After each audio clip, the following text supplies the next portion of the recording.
Hello student, CTET with Smita में आप लोगों का स्वागत है। और आज मैं आपके सामने ईवीएस पेडागोजी की कुछ क्वेश्चन लेके आई हूँ जो कि 2026 में जो फरवरी में आपका सीटेट का एग्जाम होने वाला है उसके लिए बहुत ही इंपॉर्टेंट है। तो चलिए स्टूडेंट स्टार्ट करते हैं। और आज का हमारा जो पहला क्वेश्चन है वो है, एक अध्यापक के लिए बीज का अंकुरण का विषय पढ़ाने के लिए प्रभावी तरीका क्या होगा।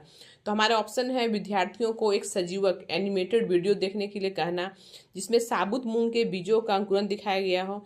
दूसरा ऑप्शन है कि मूंग के बीजों का अंकुरण का चार्ट बनाना। थर्ड ऑप्शन है, विद्यार्थियों से मूंग के बीजों का अंकुरण करने के लिए कहना तथा अपने अवलोकन रिकॉर्ड करने को कहना।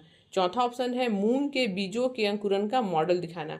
तो इसका आंसर जो होगा वो होगा थर्ड ऑप्शन, विद्यार्थियों से मूंग के बीजों का अंकुरण करने के लिए कहना तथा अपने अवलोकन रिकॉर्ड करने को कहना। तो चलिए व्याख्या देख लेते हैं।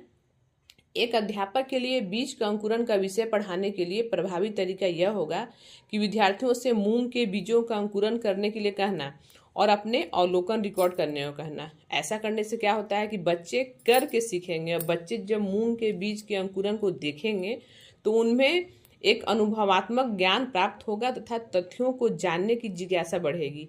इसके साथ ही उसमें रिकॉर्ड करने की कौशलता का भी विकास होगा। इस प्रकार बीजों के अंकुरण को समझने के लिए करके सीखना सबसे उपयुक्त विधि होती है। हमारा जो दूसरा क्वेश्चन है वो है, राष्ट्रीय पाठ्यचर्या की रूपरेखा एनसीएफ 2005 इस बात पर बल देती है कि पर्यावरण अध्ययन की शिक्षा होनी चाहिए। हमारे ऑप्शन है, हमारे आसपास के वातावरण, प्रकृति, चीजों और लोगों के साथ बातचीत, क्रियाओं और भाषा दोनों के माध्यम से। सेकंड ऑप्शन है, केवल एनसीईआरटी और राज्य बोर्डों द्वारा तैयार की गई पर्यावरण अध्ययन की पाठ्य पुस्तकों द्वारा। थर्ड ऑप्शन है, पर्यावरण से संबंधित गतिविधियों में शामिल शिक्षक और विद्यार्थियों द्वारा। और चौथा ऑप्शन है, विद्यार्थियों के लिए शिक्षकों द्वारा चयनित उपयुक्त गतिविधियों द्वारा। तो इसका जो आंसर होगा वो होगा ऑप्शन नंबर फर्स्ट, हमारे आसपास के वातावरण, प्रकृति, चीजों और लोगों के साथ बातचीत, क्रियाओं और भाषा दोनों के माध्यम से। तो चलिए इसका व्याख्या देख लेते हैं। राष्ट्रीय पाठ्यचर्या की रूपरेखा एनसीएफ वर्ष 2005 इस बात पर बल देती है कि पर्यावरण अध्ययन की शिक्षा हमारे आसपास के वातावरण, प्रकृति, चीजों और लोगों के साथ बातचीत, क्रियाओं और भाषा दोनों के माध्यम से होनी चाहिए। वर्ष 2005 में लागू की गई राष्ट्रीय पाठ्यचर्या की रूपरेखा का मूल उद्देश्य बच्चों के जीवन और अधिगम के मध्य बढ़ रही दूरी को कम करना था।